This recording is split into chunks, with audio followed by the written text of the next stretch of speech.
Today, we're jumping into a pretty complex and frankly controversial topic, a political blogger's deep dive psychological assessment of a national leader. It's a really powerful and provocative piece of analysis, and we're going to break down exactly how the author builds their case.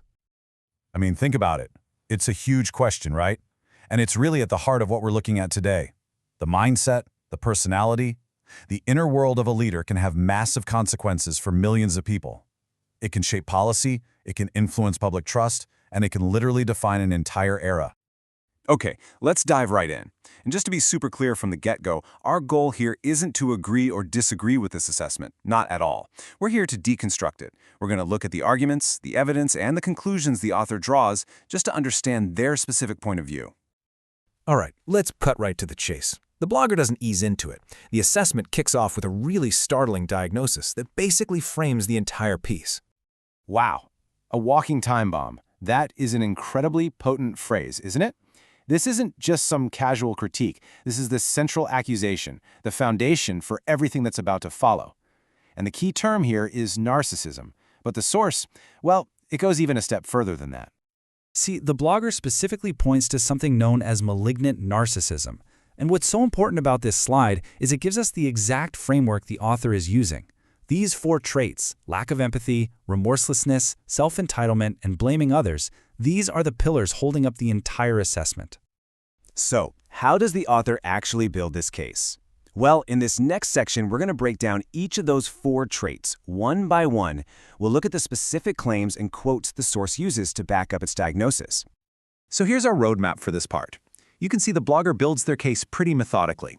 They start with an alleged inability to connect with people, then move on to a supposed lack of guilt, then a sense of deserving power, and finally a pattern of scapegoating. Let's tackle that first one. First up, the blogger points to this alleged lack of empathy. And the argument here is that it's not just about being a little out of touch. The source claims it's a fundamental inability to even grasp public sentiment, to the point of allegedly dismissing widespread anger as just the product of fake news.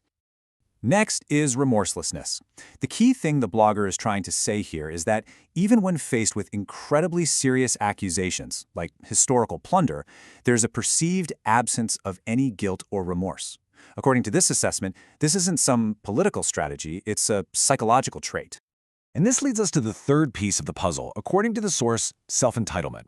The blogger makes this really bold claim that the presidency itself is seen not as a service, but as a right. A right that, in the blogger's words, entitles the person in charge to take from the national treasury whenever they want. And that brings us to the fourth and final trait the blogger identifies, a pattern of blaming others. The blogger connects a supposedly inflated sense of self, this idea that you can do no wrong, to a political tactic of making subordinates sacrificial lambs whenever things go south, pushing public anger onto them instead. Okay, so we've seen the alleged diagnoses and the traits that supposedly make it up.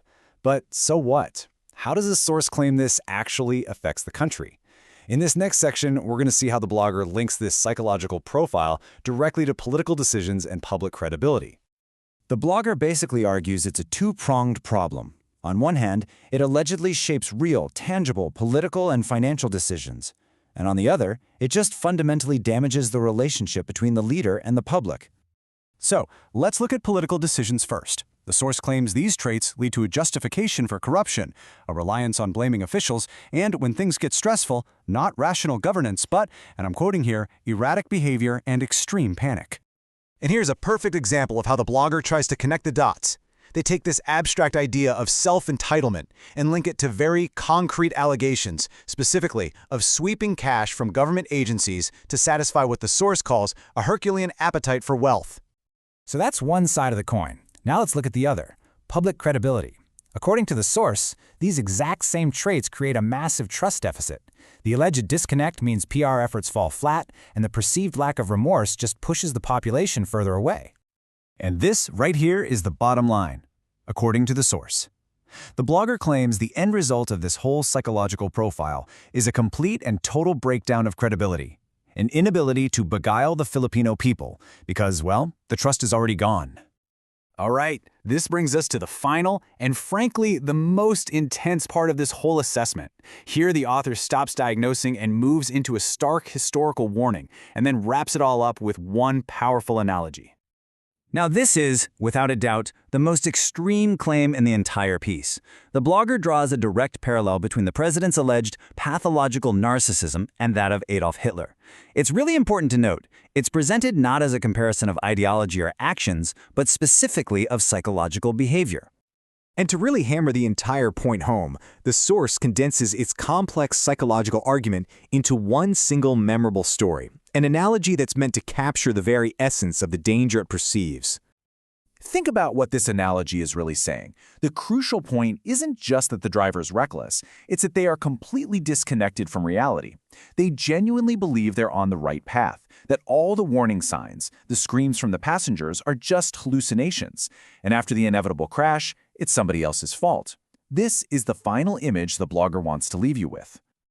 And that's exactly where the assessment ends. It doesn't give you an answer. Instead, it leaves you with a question that just reframes that final, chilling analogy. It forces the audience to think about the implications of its analysis and the potential consequences it so starkly warns against.